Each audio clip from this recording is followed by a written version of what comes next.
Let's ride.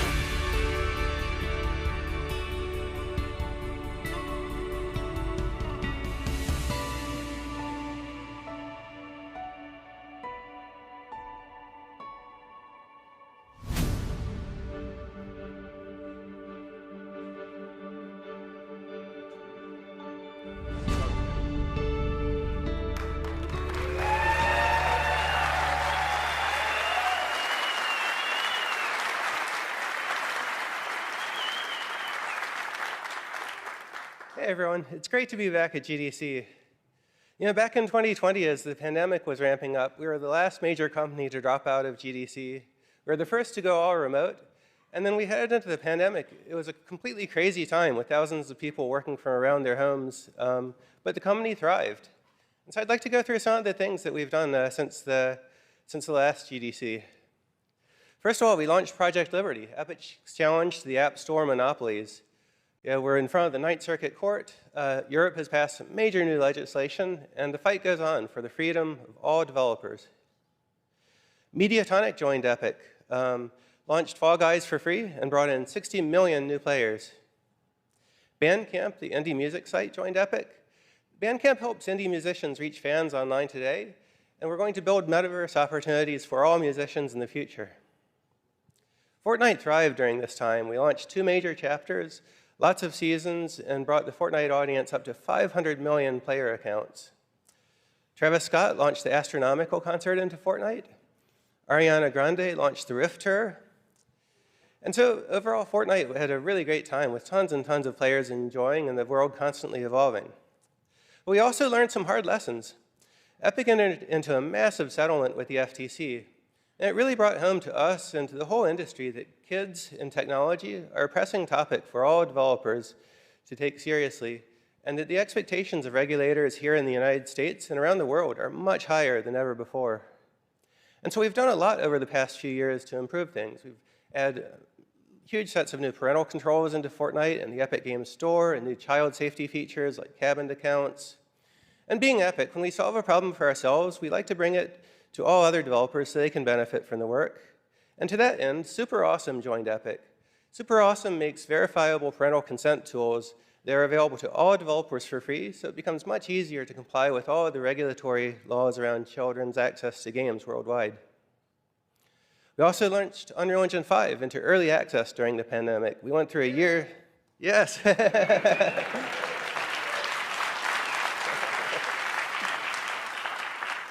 Went through a year of early access, followed by release. We updated Fortnite to Unreal Engine 5, and then we spent a whole year visually upgrading Fortnite to the latest capabilities of Unreal Engine 5, which we launched late last year, and we'll be showing later in this show.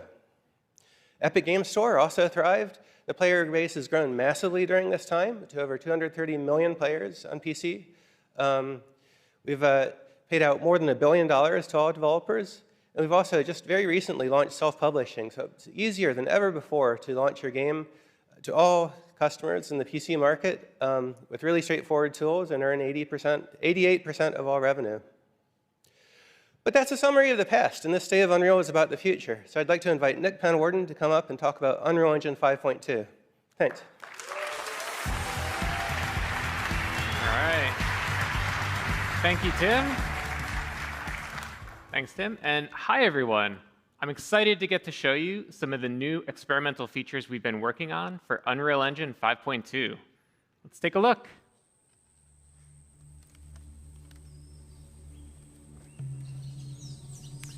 All right, so last year, we added several new features to the engine to support foliage rendering, and the Fortnite team used those features to ship Battle Royale Chapter 4. At the same time, Jacob over there and the team at Quixel were experimenting with what's possible for photoreal foliage environments, as well as testing out the latest functionality that we've been building for Unreal Engine. So, Jacob's here with us today in the Unreal Editor. Let's explore the environment. And what better way to do that than off-roading? And what better way to off-road than in a Rivian R1T? Now, Rivian uses Unreal to power their instrument cluster, including 3D visualization of their vehicles. So we worked with them to bring the R1T to life in this experience. Let's head on out, Jacob. Sure thing, on my way. All right. So We're building tools for interactive and dynamic worlds. So here we have chaos physics simulating rocks that tumble as we drive over them, leaves bend out of the way, and we also added some real-time fluid simulation.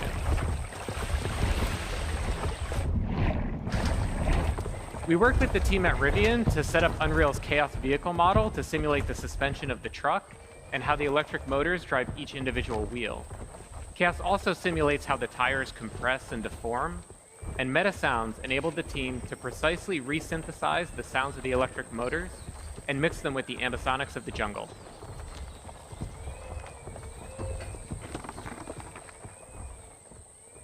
So Rivian provided us with a highly detailed model of the truck, about 71 million polygons that we're able to render in real time thanks to Nanite.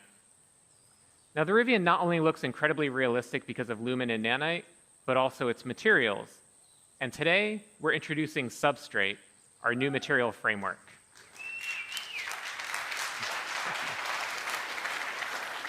And to better demonstrate it, let's swap the paint out for opal. Now, of course, you can't order a Rivian with opal body panels, but opal was the internal code name for this project, and also a really great demonstration of Substrate's capabilities. The base layer models the iridescence, refraction, and reflections that occur inside of an opal. And on top of that is a layer representing the polished surface and how light is absorbed as it travels through that clear layer of varying depths. And now we can add back on the dust and dirt layers. And notice how the reflection changes when interacting with the dust layer, and that there are no artifacts along the transition from dirt to dust to opal. So Substrate is more expressive, enabling artists to create materials like this with different shading models and compose and layer those materials as they see fit. All right, let's head on out, Jacob. On my way. All right. In terms of performance, Substrate materials that are similar to the current Unreal Engine shading model cost about the same. But now, artists have the freedom to author more complex materials for extremely detailed use cases, like in cinematics and in film. So we're going to drive under this fallen tree here, and everything that you've seen up to this point was painstakingly hand-built by the environment team at Quixel. Everything since that fallen tree has been built using our brand new experimental suite of procedural content generation tools, entirely an engine that are flexible, deterministic, and artist-driven. Our guiding principle in building these systems was to empower artists to make tools for artists. So Jacob's going to go ahead and add a procedural assembly to the world. And the cool thing is that it communicates. Thank you. Yeah. Pretty cool. And the cool thing is that it communicates with other nearby procedural elements in the scene, like the creek bed. So let's say a designer comes by, wants to direct the player to drive to the left. Jacob can simply move the assembly to the right, and everything updates to accommodate that change. Game design is iterative, so let's say the designer comes back, wants to give the player the choice of going left or right again. Jacob can simply move the assembly back over. Now, the artist who created this assembly also added some additional handles that Jacob can use to art direct where rock slides occur. Allows him to customize the piece a little bit more, make it a little easier for the Rivian to drive by. So we started by handcrafting that original part of the level to set the visuals and art direction for the entire piece, and then built out procedural tools that allowed the team to create a much larger play space much more quickly. Now let's see how we can use these procedural tools to make larger sweeping changes to the environment. So Jacob, let's start by removing some of the trees in this area. Absolutely, that's easy enough actually. All right, a little too much. Let's add some trees back in. Okay. And let's also add in some cliff formations, give it a little bit more variability. So the procedural systems are all deterministic. As Jacob is experimenting with different sets of input parameters, once he finds a set that he likes, he can always go back to it and get out exactly the same results.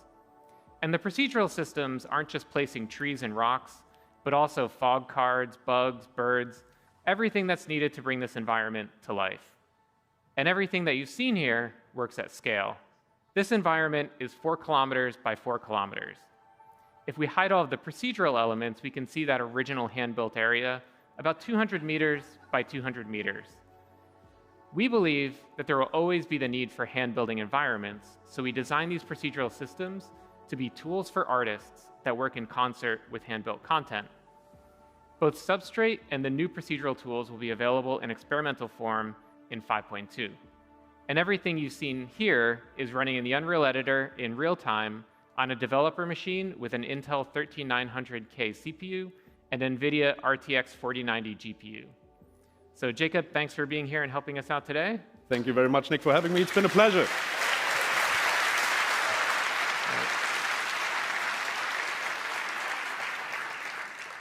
All right, so come visit us at the Unreal Engine booth on the expo floor. You can check out this demo for yourself.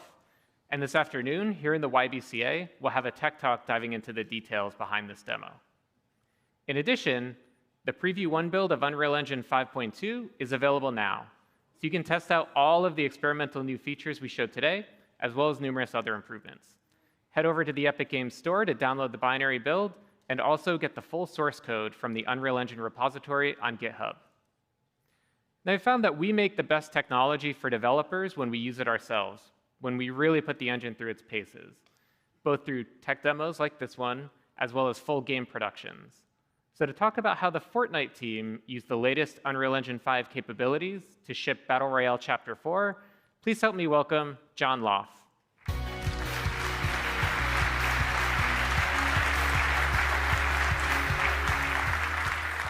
Thanks, Nick. For Chapter 4, we wanted to show Fortnite in a way players had never seen before. We upgraded with broad strokes, using Lumen, Nanite, and other UE5 tech. We worked directly with the engine team to improve these features and ensure they scaled on all platforms Fortnite ships on. First up was lighting. Now, our options in the past to improve lighting have been somewhat limited because Fortnite is a really dynamic game. Big lighting just doesn't work because the moment a player destroys a wall, light maps are invalidated. So we were really excited to give Lumen a shot. It updates global illumination in real time as the environment changes. Early in Chapter 4 development, we captured a video of Lumen enabled in a Fortnite test build. And the player in the video destroyed a wall, and light just came flooding into the room. And honestly, it was pretty stunning. It brought new life to the environment, and the realistic bounce light worked great with Fortnite's vibrant style. While initial results were exciting, nothing is that easy in game dev. And as we discovered, real-world lighting can create real-world problems. Playtests revealed areas of the map, like attics and basements, that had no windows and were just too dark for gameplay. And it was also the first time we were using auto exposure, and it was causing bloomed-out areas when players were in dark interiors looking outside. We solved these issues using UE5 features like local exposure and some art-directable controls within Lumen that enabled us to provide a final image much better for gameplay. While the art team refined content, the engine team provided some new scalability options so that we could run Lumen on next-gen consoles at 60 frames per second. In addition to lighting, Nanite opened the door for us to add an incredible amount of detail to the Fortnite island. It was introduced in UE5 as a virtualized geometry system that supports extreme mesh complexity. So we spent some time experimenting, looking for a good balance between stylized art direction and detail, so we could increase visual quality, but still maintain Fortnite's iconic style. Now that artists weren't limited by triangle counts, we scaled our content pipelines to support Nanite on high-end hardware. Tech artists modeled new vegetation assets, and the art team created some high-detailed props and some amazing hero assets. But this still left us with a large building library that needed a visual upgrade. We resolved this using an offline process that took displacement maps from our materials and created high-resolution nanite meshes. It was really cool to see these classic Fortnite materials like brick, stone, and wood get a high-resolution facelift and pop off their surfaces. Now, past nanite demos have relied on static hard surface environments, but Fortnite's an animated world. Trees blow in the wind, and buildings wobble when hit. So we worked with the Nanite team, and they extended the material pipeline to include masked and animated materials on nanite geometry. The island in Fortnite is constantly evolving, with major changes each season and complete reboots when chapters launch. So it's essential that we evolve our workflows to. During Chapter 4 development, we started utilizing 2 new UE5 features that changed how we build levels: World Partition and One File Per Actor. World Partition automates the level streaming, and it allowed us to work in one large level. We use level instance actors to group content logically, like a building and all of its props. One File Per Actor ensured our large dev team could work in this space without source control conflicts. Now, these features hadn't yet been put to their paces by a large dev team, so there were some early bumps in the road. But our LDs were in daily communication with the engine team, and we saw consistent improvements. Not long into production, we were developing Fortnite in a much more collaborative environment. Our goal for Chapter 4 was to deliver an awesome experience to our players. But we also hope by using and improving the engine's newest features, we've improved your experience as well. Now, with a look at the amazing work developers are already doing in UE5, please welcome Dana Cowley.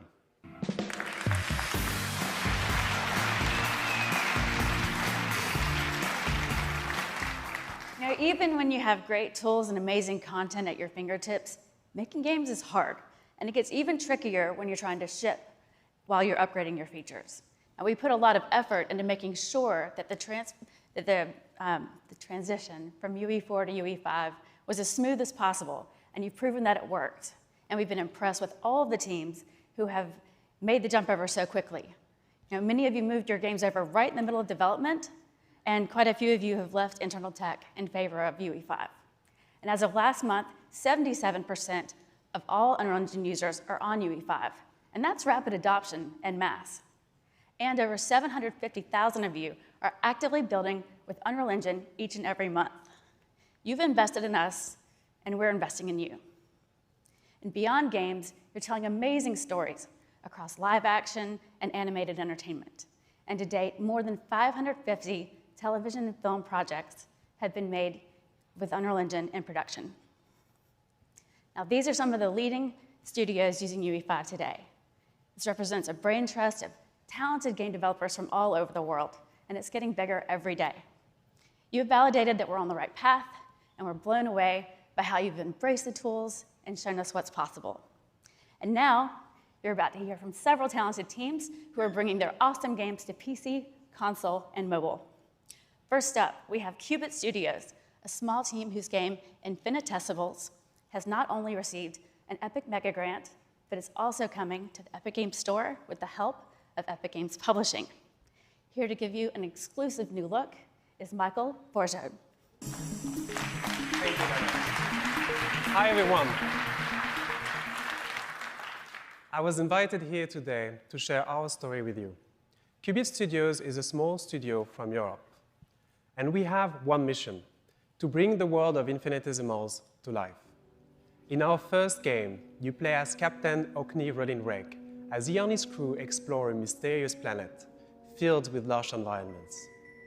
Now, a universe is already big at our scale, but when your main character is only a few millimeters tall, it takes on a whole new meaning.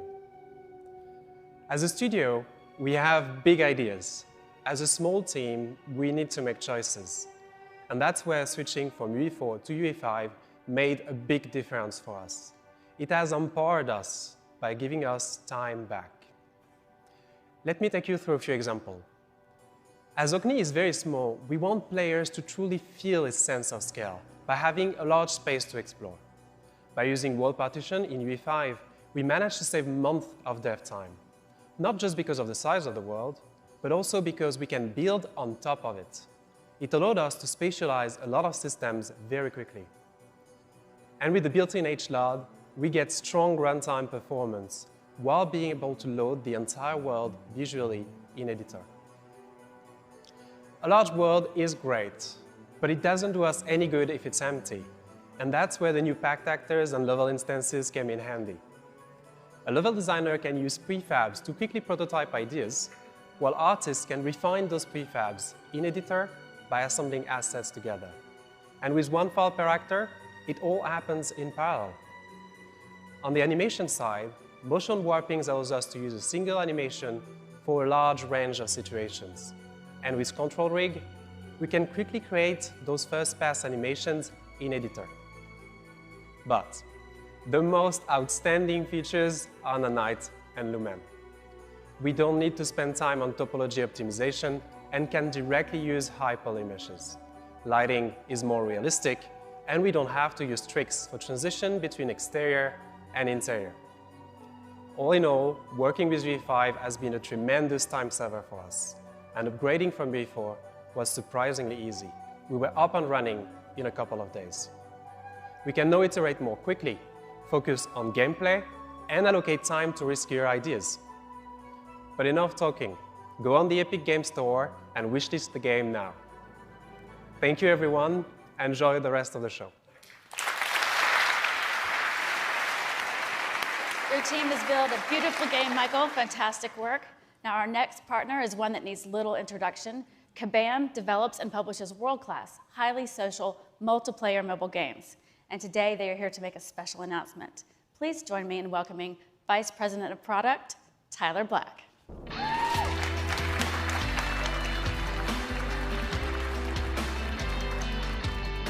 Thank you, Dana, for that kind introduction. Hi, everyone. At Kabam, we've worked with the world's biggest brands and created our own stories to bring some of the most successful mobile games to players. Today, we're proud to announce a new project, one that ushers in a whole new era for Kabam.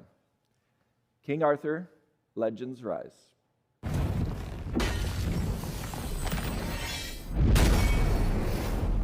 It's a new cross-platform squad RPG set in a stunning, reimagined Arthurian world. When we began this ambitious project, we knew that Unreal Engine was the only solution that had the tools to bring incredible visuals to both mobile and PC at launch. So here's how we put those tools to use. King Arthur: Legends Rise allows players to explore campaign stages and interact with their environment using a variety of animations. If we were to use traditional animation techniques, the number of assets that we would need would be massive. Thanks to Unreal's advanced animation technology, like IK rig retargeting, motion warping, and property access, we can create high-quality, detailed, and attractive animations with relatively few resources.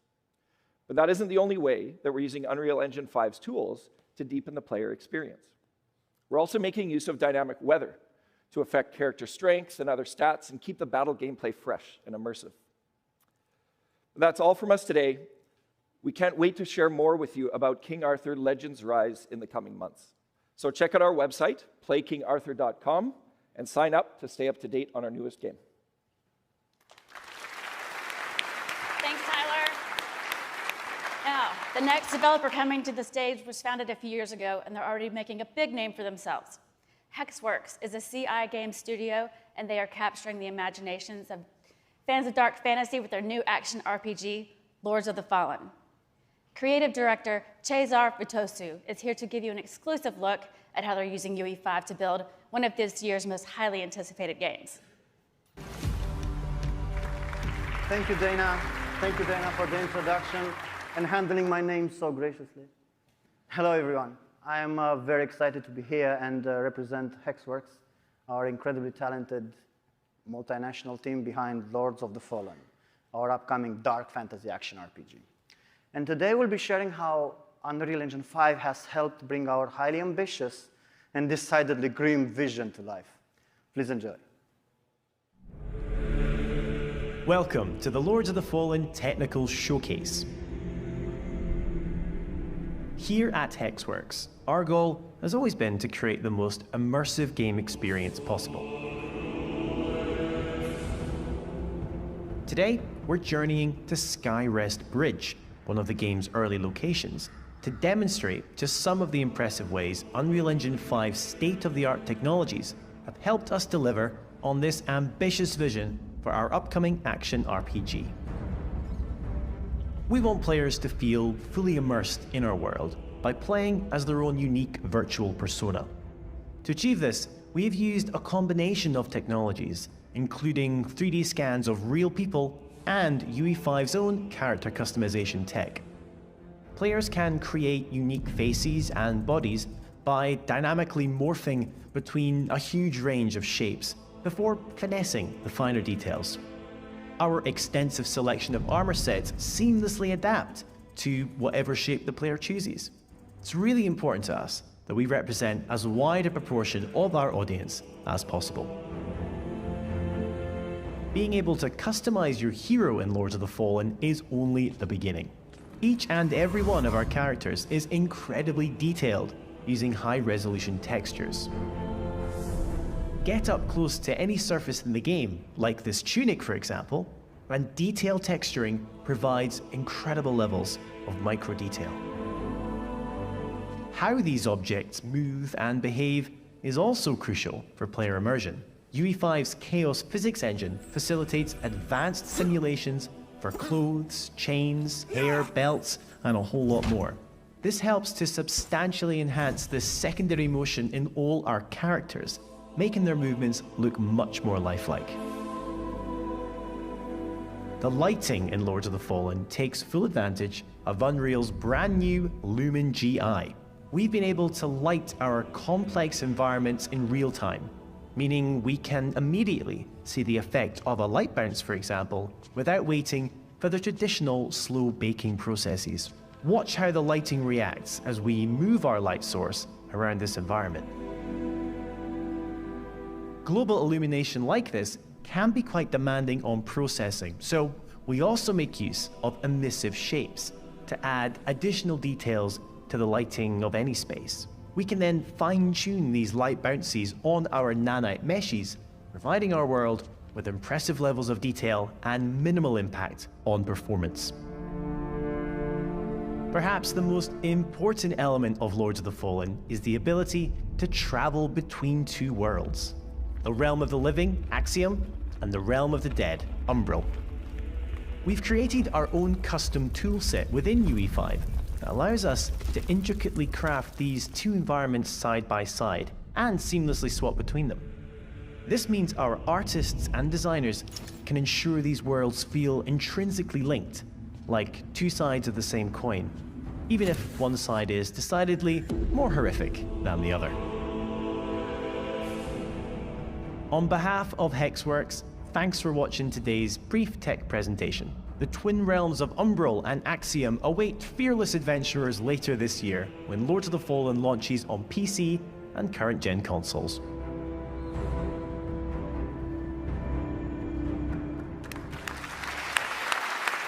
Looking awesome, thank you. This next team is known for making some of the world's most popular MMORPGs. And recently, they've been pushing the boundaries of cinematic storytelling, and the results speak for themselves. Here with more is NCSoft's Chief Strategy Officer, Dr. Sung-Yi Yoon.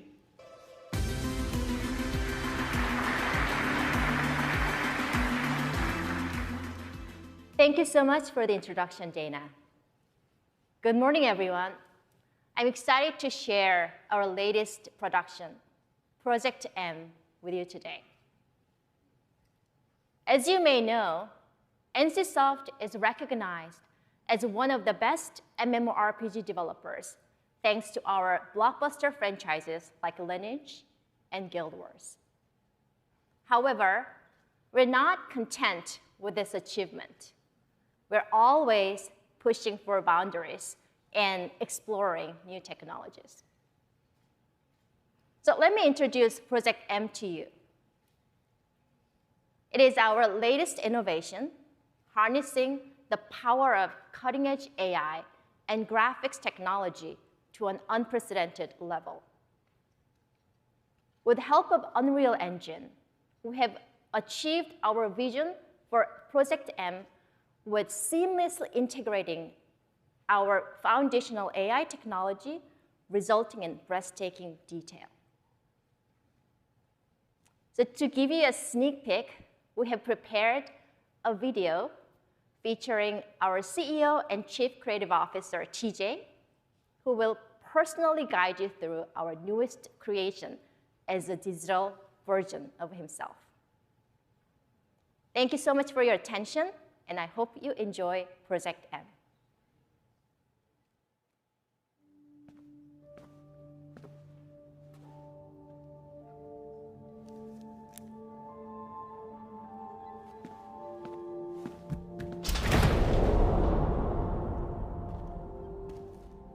Project M is one of NCSoft's most ambitious projects to date.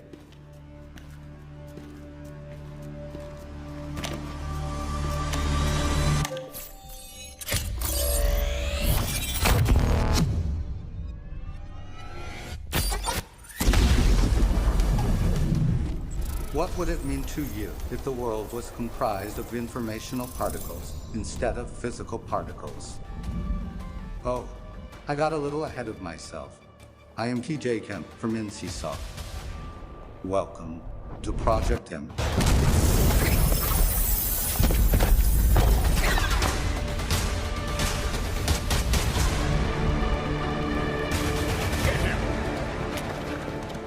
How would the fabric of simulated reality change our perceived world if we could tamper with the arrangement of those particles?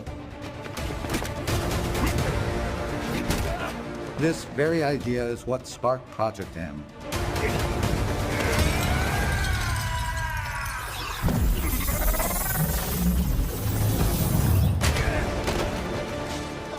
The informational particles that shape Project M's world can transform reality based on your choices.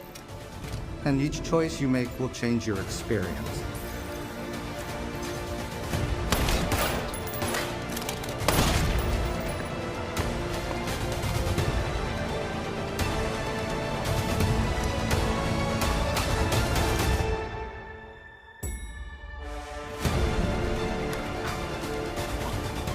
The information that exists in the present reality determines how the world will unfold.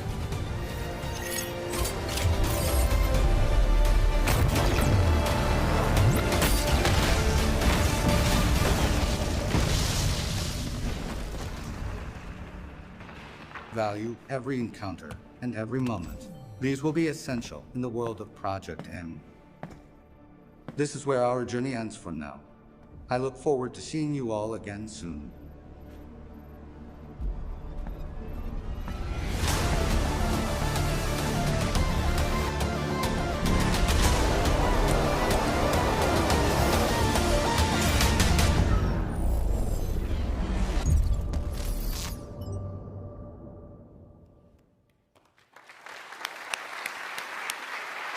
Thank you, Dr. Yin.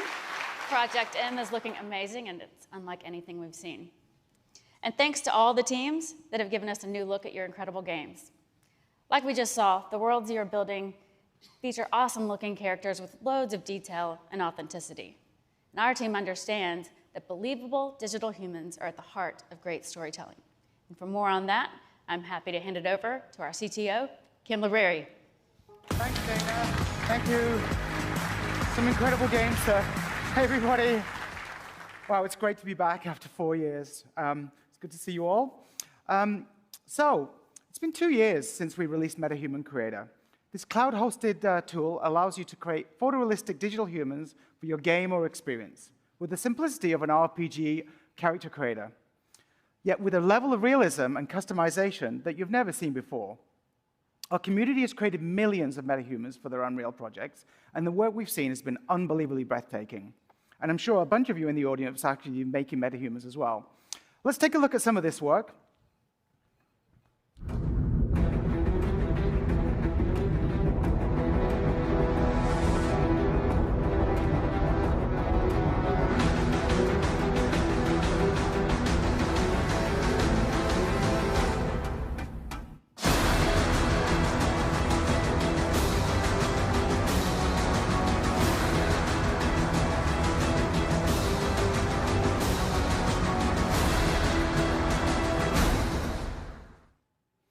Amazing. You know, there isn't a day that, thank you.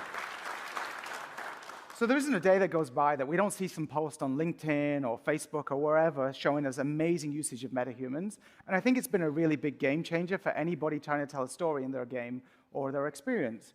But today we want to take things to the next level. So I'm going to actually introduce two of my most favorite friends to the stage. Our head of digital human technology, Vladimir Masilovich, and the actress best known as Senua from Ninja Theory's fantastic Hellblade series, Melina Juergens. How are you both doing? We're good, thank you. It's been a while since we were last on this stage. In fact, I think it was 7 years ago that we went through this ordeal. That's a long time ago. A little bit of PTSD triggering there. But it was the first time we all came together. Ninja Theory, Epic, Cubic Motion, Three Lateral, to do something that we thought would wow audiences here and sort of set a template for the future of using characters in games.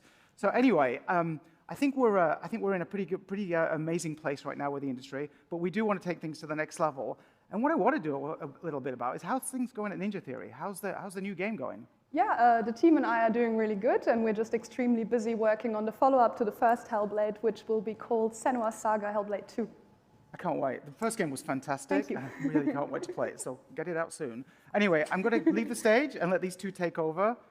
Go and blow people's minds. Thank you, Kim. Hi, everyone. Our guiding vision for MetaHuman has been the democratization of complex character technologies, allowing you to work faster and see the results immediately. A character is only truly believable if its motion fidelity matches its visual fidelity, but animating at this level is a hard task for even the most skilled studios. Some of our best work leveraged 4D capture, but this took specialized hardware and weeks or even months of processing time. While MetaHuman Creator gave you the ability to generate high-quality characters, animating them still wasn't as easy. This is why I'm very excited to announce a new capability to the MetaHuman product, MetaHuman Animator. MetaHuman Animator contains the essence of our 4D pipeline, but optimized to run on a single machine. It is able to use iPhone, as well as stereo professional systems, and today, we're going to demonstrate how it works. For this, we're going to need Mel, our technician John Cook, and just the phone. Mel, can you take your position, please? Sure. Yeah. Let me know when you're ready. Okay. Okay, and action. I need performance capture to work like a mirror. I need it to capture whether I'm acting scared or angry. And sometimes, all I need is a look. Cut. Thanks, Mel, that was great. Yeah, you're welcome. Okay.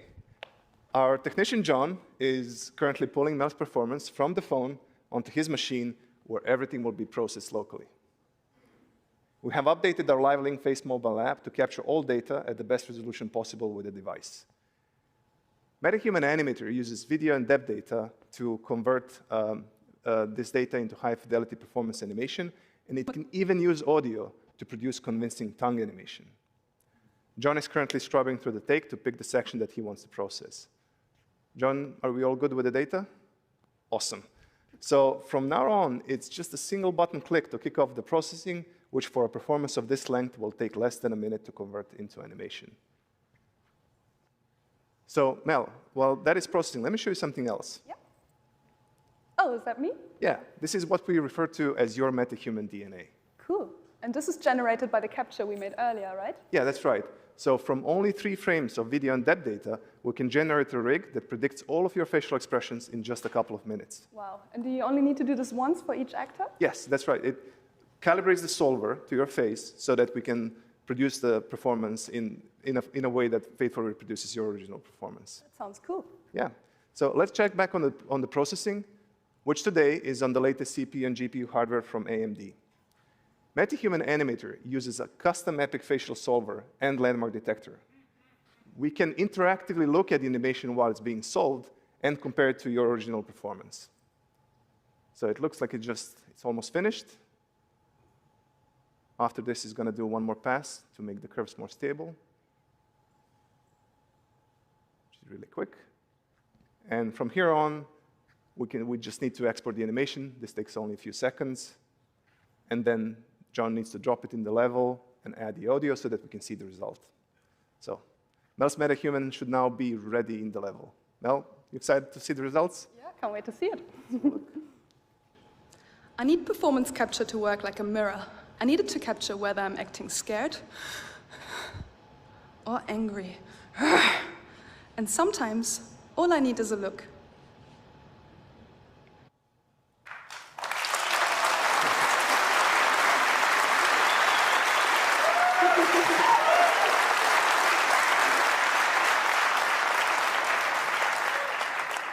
Thank you all. So, Mel, what do you think? I think it's incredible because it usually takes months between performance capture and getting any results back, so this is blowing my mind. And all of this is solved directly onto animator-friendly controls. In this case, we are using a bespoke 4D rig, which we created together with Ninja Theory for Hellblade 2, but it's also ready to use on any MetaHuman or any other rig that follows our new MetaHuman standard. Let's have a look at that. I need performance capture to work like a mirror. I need it to capture whether I'm acting scared or angry. And sometimes, all I need is a look. So the scene take works even on stylized characters.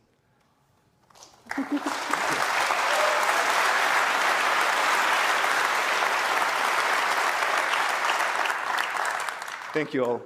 These technologies are completely redefining our creative process, as they will redefine yours when we release MetaHuman Animator to everyone in just a couple of months. We've got one more thing we'd like to show you. We haven't forgotten about the needs for full performance capture shoots.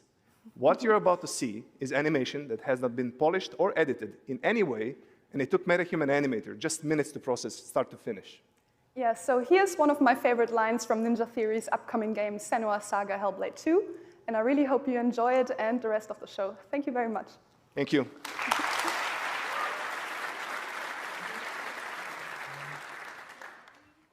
Sign, perf, cut, take 13.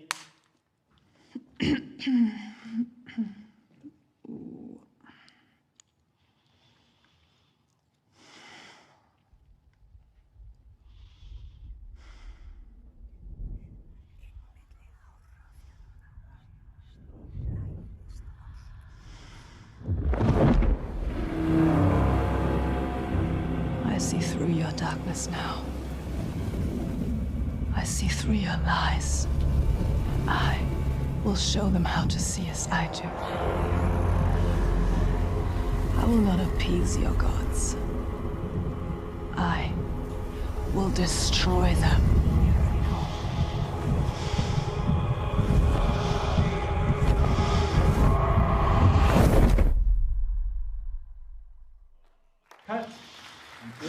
Good? You like it?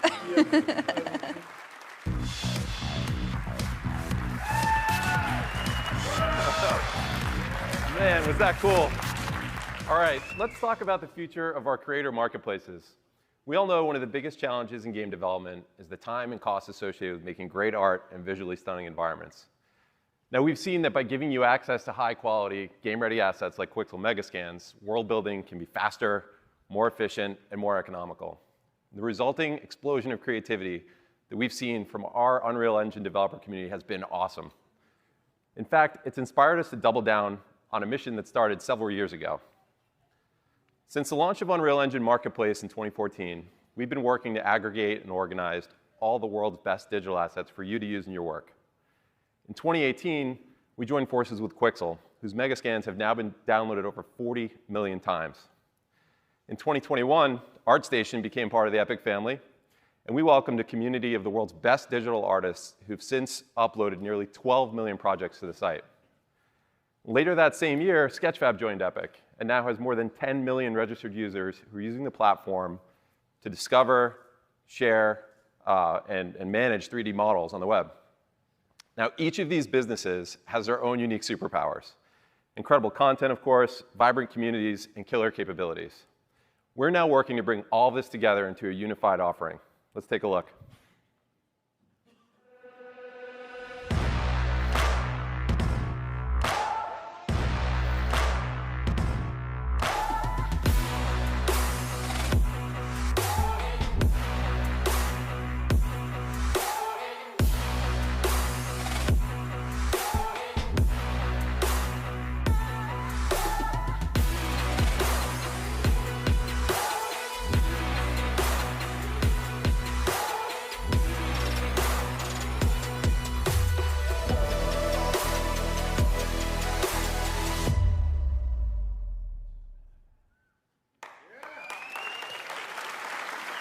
Later this year, we'll be merging our content offerings into a new unified creator marketplace called Fab.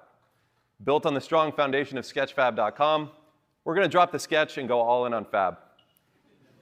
Fab will be an open marketplace serving the entire digital content creation industry. That means we're going to offer assets for all game engines, all digital content creation tools, and metaverse-inspired open worlds. So whether you're a studio making a blockbuster game or a movie, or you're a player building your first island in Fortnite, our goal is to bring you everything you need to build your world in one place. We'll have 3D models, materials, sound, plugins, animations, visual effects, and more. Fab will be the new home of Quixel Megascans, MetaHumans, and other incredible epic content designed to push the limits of what's possible. We'll also bring you the high-quality assets and environment packs from leading art studios, AAA game developers, media companies, and even musicians who are taking fan engagement to the next level. But our primary focus is on bringing you the best stuff out there from millions of independent artists who will benefit from the lowest fees in the industry, pocketing 88% of revenue from their sales so they can build real businesses and invest in making more great assets for you to use. That's right. Now, with millions of assets, we have to make it super simple for you to find what you're looking for and get inspired along the way. We'll leverage automated tagging to consistently and accurately describe content, and we'll give you the ability to inspect 3D models before you download, making it easy to understand the game readiness of an asset so there are no surprises. Building on the success of Quixel Bridge, the Fab plugin will enable you to search, discover, drag, and drop content right into your scene without leaving the game editor. We want to improve your workflows by connecting Fab to all industry-leading digital content creation tools. For example, our partnership with Adobe will make it easy for you to export and publish models from Adobe Substance Painter directly to Fab. Finally, leveraging Sketchfab's digital asset management capabilities, Fab will be the place where you go to store, manage, and share assets either privately with teammates for collaboration or publicly on the web to showcase your work. With collaboration tools like this, we want to help small teams do big things. Now, it's no longer just major studios who are driving our industry forward. World building has become accessible to everyone. And we're seeing this today with tens of millions of new creators building awesome experiences in Fortnite, Roblox, Minecraft, and other open worlds. This is increasing the demand for ready-to-use content, and it's creating an exciting new opportunity for asset creators to reach massive new audiences. We believe an open and fair marketplace where artists and developers can come together to buy and sell assets is essential to the creation of the emerging metaverse. Now, we're going to keep you posted over the course of the next several months as this rolls out, and we're looking forward to partnering with you all to make this an industry-wide success. And now, please welcome Sax Pearson.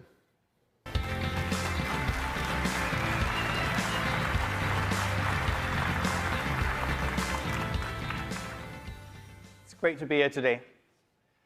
We've been working towards this moment for a very long time. This next segment is exactly why I'm here at Epic, to move the industry forward and help make developers successful. I'm here to introduce powerful new tools to existing Fortnite creators, powerful new opportunities for professional developers. Fortnite is becoming an ecosystem. That means new tools to design, develop, and publish games, and a new economy that rewards developers. These updates bring us one step closer to Epic's vision of a connected metaverse where billions of players enjoy high-quality creations made by millions of developers. At the center of this all is Unreal Editor for Fortnite, available today in public beta on Epic Game Store. It's a new PC application that brings the power of Unreal Engine to the scale of the Fortnite audience, deeply integrated with the game with new workflows that allow PC and all other platforms to create together fast and fluid. We call it UEFN for short. But first, let's talk about how we got here. Fortnite changed when we released Fortnite Creative 4 years ago. Creative is an in-game toolkit for players to make sandbox games inside Fortnite. And because of Creative, Fortnite is already much more than a game. It's already a place where players find games and developers find players. But why should you develop in Fortnite? Well, our players are highly social, content-hungry, with over 500 million player accounts, massive PC presence, and the largest console player base. It's the best, most vibrant place for developers to find an audience quickly and publish new games. Islands built using creative tools already account for roughly 40% of playtime in Fortnite. That's billions of hours a year, and we expect that number to keep growing with UEFN. So this is a sample of games in Fortnite today. What we have noticed is that players are more engaged, they have more fun when they play Epic's own games like Battle Royale and community games made by creators like you. Like, the combination is what makes Fortnite special and what is going to help us all grow. As we've shown in Unreal Engine, Epic's mission is to deliver an awesome suite of tools for developers. Unreal Editor for Fortnite is for experienced game developers, like many of you in this room, but it's also for the growing community of Fortnite Island creators that are ready for Unreal Engine's proven PC editor workflow. As you're going to see in the demo coming up, UEFN and the existing creative toolkit is already a great combo for developer and Fortnite creator teams to make incredible experiences. Of course, our long-term goal is to make the entire feature set of Unreal Engine, or bring the entire feature set of Unreal Engine to UEFN, but also over time to expose many of the other services that Epic offers. Bill just announced Fab. Fab is launching today also inside UEFN in an alpha version. And products like MetaHuman will be coming to UEFN in the future to support your creative vision. For the next stage of Fortnite, and ultimately the open metaverse, we also need brand new tools that solve really hard problems. Interoperability, scalability, and resilience are real issues when you operate at this scale and expect this level of durability. This is what led us to develop Verse. It's a powerful new general programming language designed specifically for this purpose. You're going to see us use it in the demo in just a moment. The second thing we're working towards is high interoperability between UEFN and Unreal Engine that will enable you to take your work anywhere. And by the way, behind me is the new Creator Portal, also launching today, where you can manage all your islands, one-click publish them to the world, and when you publish to UEFN, your original IP and your assets are yours to take anywhere. Now let's take a closer look at UEFN features and workflows. We put together a short video, and then we're going to do a demo. Thank you. Let's start with the basics. Unreal Editor for Fortnite runs on PC and is integrated directly with Fortnite, so you have access to over 4 years of content, all for free, to get you started. What's special about UEFN is what we call Live Edit. Live Edit allows anyone on your team to join a UEFN session from any platform that runs Fortnite. That means someone can join from a console using the normal Fortnite client, and they're able to work alongside and collaborate with PC users. UEFN has access to all Fortnite creative devices, our modular gameplay systems that work in the in-game editor. This allows you to instantly add gameplay and quickly bootstrap your game from the hundreds of gameplay devices already available. The UEFN beta has many of the same features we use to create Fortnite, including the landscape editing toolset. You can edit the landscape to change the look of your island, or make sweeping changes to create something completely new, and then quickly play it in-game to check out the results. So even though you have access to tons of Fortnite content, with UEFN you can make content that looks nothing like Fortnite. This is a section from Forest Guardian, a tech demo built in UEFN that we are launching today. A big feature of UEFN is the ability to import your own custom assets, so we used a few 3D models, textures, and materials that we built just for the project.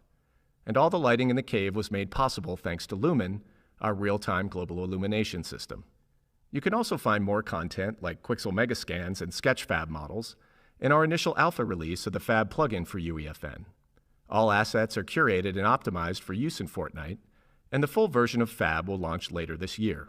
You can also create and modify materials, so you can change the look and feel of objects easily. And you can import skeletal meshes, and then animate using Sequencer and Control Rig. Everything you've just seen is available today in the public beta version of Unreal Editor for Fortnite.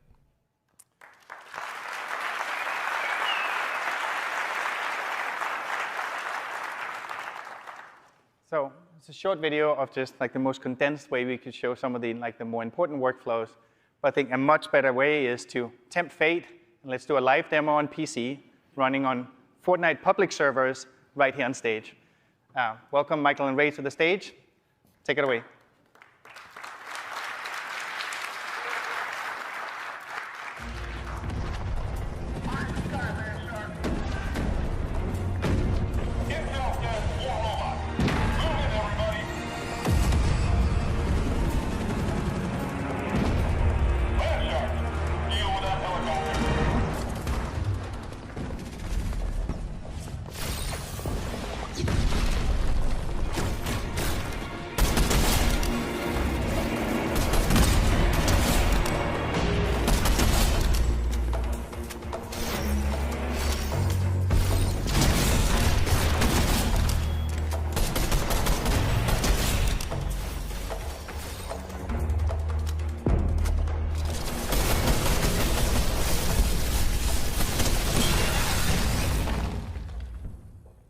I'm glad that went well.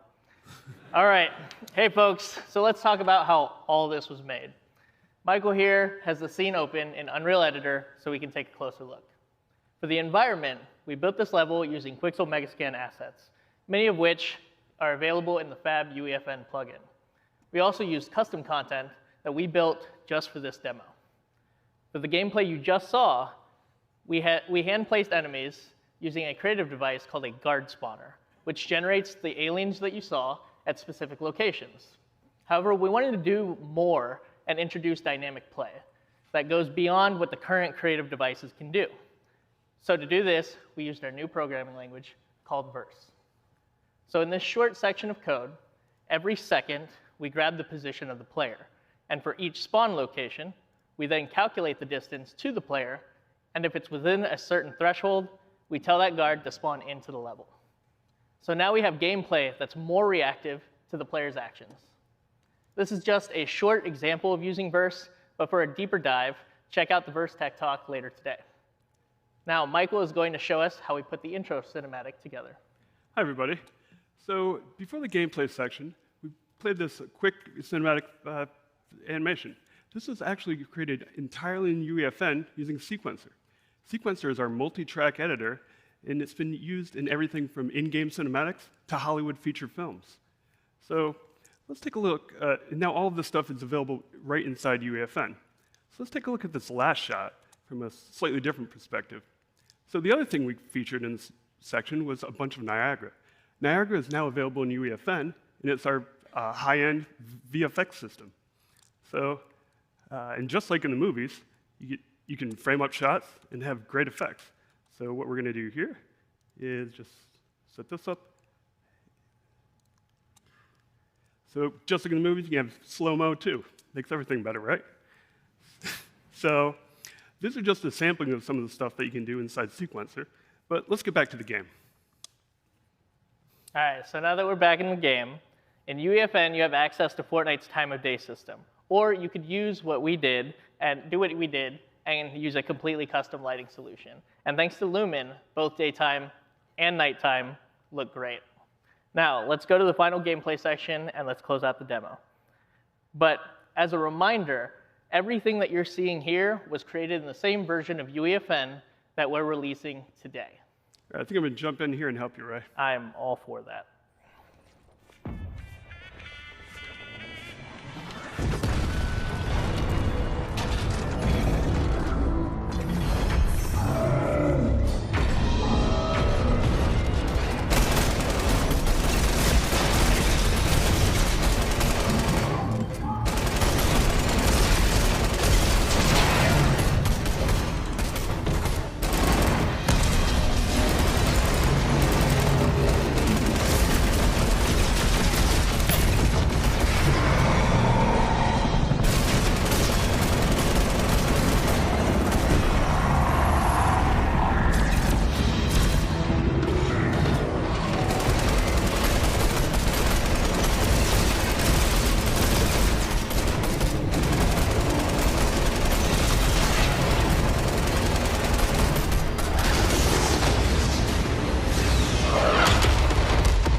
Thanks, Mike.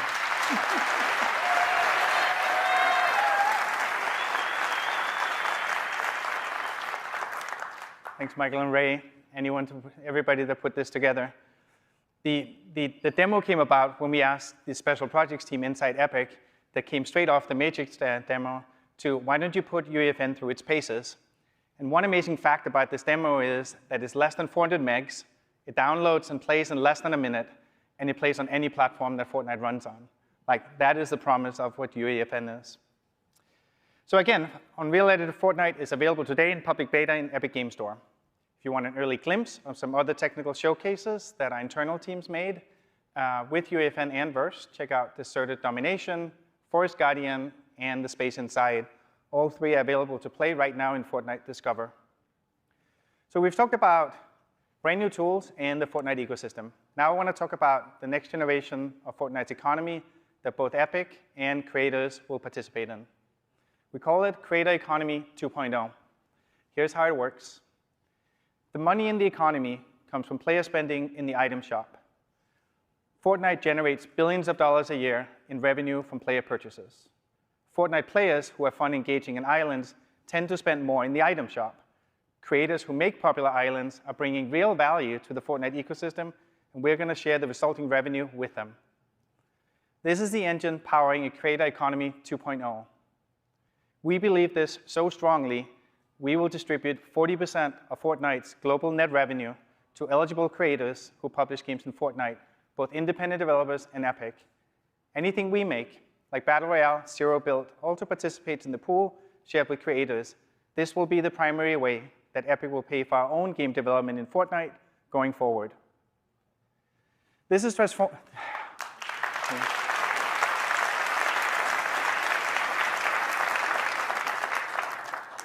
glad you feel it's a big deal, and I feel it's a big deal too. So, this is transformative and a big gut check for us too. We imagine thousands of third-party development teams building businesses and thriving with this model. Payments from the pool are based on performance of your island. We take into account data like island popularity, engagement, retention, attracting new players. And the benefit of this new approach is rooted in player fun and rewards everyone's creative work, both yours and Epic's. There's no need to design cunning monetization loops or extractive gating items. You make an island the players love. That is all you need to be part of the new economy. Creator Economy 2.0 is live right now. For eligible creators who are currently publishing, we are backdating the engagement payouts to the beginning of this month. And for more details and to sign up, go to create.fortnite.com. Everything you've seen today represents Epic's biggest bet ever. The release of advanced tools that publish directly into Fortnite on PC, console, mobile, and cloud, lowering the barrier for developers to be part of one of the biggest entertainment ecosystems. We welcome anyone to join us in the future, where original content is owned by its creators, where developer earnings are a function of fun, and where ecosystem can be directly linked through community language standards like Verse.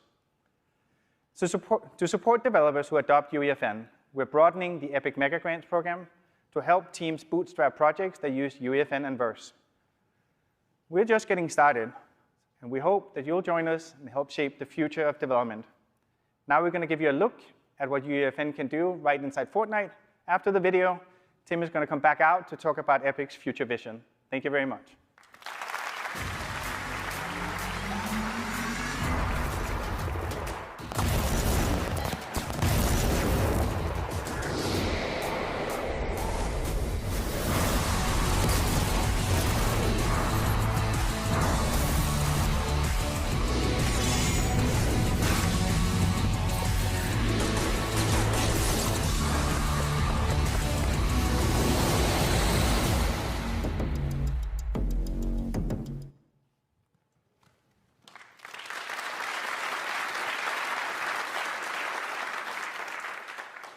Thanks. We think this is going to be a really powerful combination, putting together Fortnite's 70 million monthly active users with the power of the Unreal Editor and a new creator economy to share the revenue with creators who create engaging experiences. And it's another milestone on the path to a new kind of entertainment medium, which science fiction literature calls the metaverse. Because there's a crazy amount of hype around this whole topic, I'd like to step back and take a long-term look at what we see here. And at the core of it is some very real growth, starting with Fortnite's 70 million monthly active users, Roblox's 250 million monthly active users, Minecraft's 100 million, and PUBG Mobile and Apex Legends, and numerous other metaverse-inspired games, is leading to an identifiable audience today of over 600 million active users in these virtual worlds. And it's on a growth trajectory that will put it at billions of users by the end of this decade. And so we can set aside the crazy hype cycle around NFTs and VR goggles. These technologies may play a role in the future, but they are not required. This revolution is happening right now. And the core of it is something that every gamer already understands. It's you and your friends getting together online and going around as a group on voice chat, having a fun time, and social entertainment experiences. And some of these experiences are serious games like Battle Royale. Some of them are going to a concert and dancing, or chatting with friends and just having a good time. We see this as the next big change in gaming and in Epic's evolution as a company. We started out back in 1991 making 2D games. We recognized the opportunity with 3D, so we built the first Unreal Engine and the first Unreal Tournament game. We evolved to make console games like Gears of War. Then we evolved to make online games like Paragon and Fortnite. But when Fortnite shipped first in 2017, it was just our game. But over time, we recognized the opportunity to bring it to a much wider audience. So we built Fortnite Creative Mode, and then the Unreal Editor for Fortnite coming out now. But we see the future of this medium primarily not about Epic's work, but about the work of independent creators. And we're building towards this open metaverse from two different directions. First of all, we're taking the Fortnite audience we have and enhancing the development capabilities with the new tools and this creator economy to support everybody's work. But we're also helping developers building standalone products evolve towards building metaverse experiences themselves. The Unreal Engine is a tool for this. The Epic Games Store is a distribution vehicle for it. Epic Online Services has taken Fortnite's and Epic's 700 million player accounts and 5 billion social connections and opened them up for free to all developers so they can plug into voice chat and participate in these social experiences in a very easy-to-use way. And all of these are on-ramps to the future metaverse. We really think that over the next decade, today's separate apps and ecosystems are going to join together to form tomorrow's open metaverse. And because the last couple decades have been about walled gardens, walled gardens, walled gardens, let's back up and talk about how open systems have successfully come about in the past. This last happened really big time back in the early 1980s and 1990s when the open internet was built. Back in those days, there were a bunch of closed networks at different companies and universities. They couldn't talk to each other. And so the industry got together and defined open standards to connect these closed networks into one big open network. They connected email systems by putting the @ sign in email addresses so people on one service could communicate with people on other services.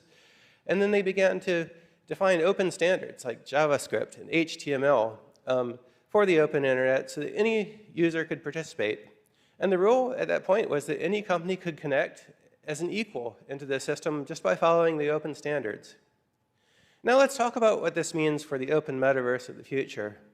We have the opportunity to take all of these different online ecosystems for gaming, like consoles and publishers, and connect them together into a single place where anybody can talk to anybody else. We have the opportunity to turn today's game engines into tomorrow's metaverse browser engines.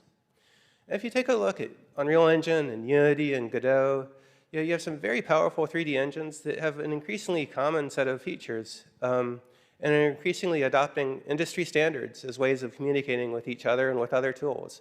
There's the GLTF content standards, there's Pixar's universal scene description format, and then there are a lot of new standards bodies that have formed to help to standardize the metaverse. There's Kronos Group, there's the Metaverse Standards Forum, there's the Academy Software Foundation and the Open 3D Foundation. And we have the opportunity for all developers to work together to define the future of this thing. And there's also the opportunity to connect the economies of these different ecosystems. What a user would really like is to be able to buy a cool-looking outfit in one place and take it everywhere they go. And as we were designing this new Fortnite creator economy, one of the things we were constantly thinking about is how this could, in the future, be connected into an open metaverse economy. And there's no reason that the core model there, in which revenue from item shops are shared with creators of experience based on engagement, couldn't be turned into an economic model for the open metaverse at large, with economic peering overseen by governance groups to make this work in a safe way for all players. And this gets us to a really key question here, and that is, who is going to build the metaverse in the future?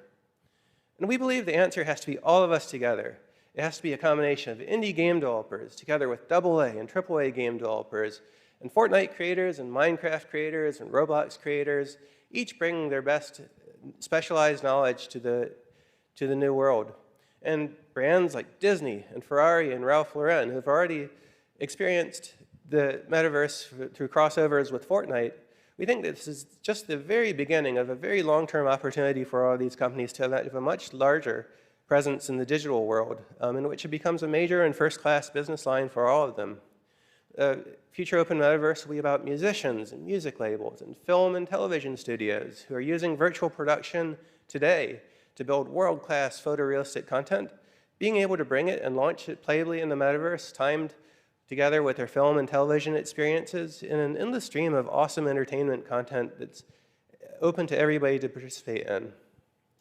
Now, Epic has a long history of supporting developers this way.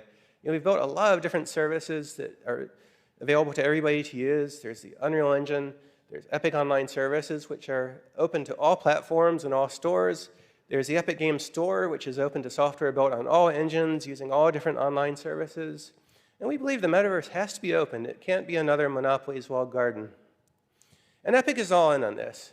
We went from the pandemic to the tech downturn, the crypto implosion, and now banks are failing.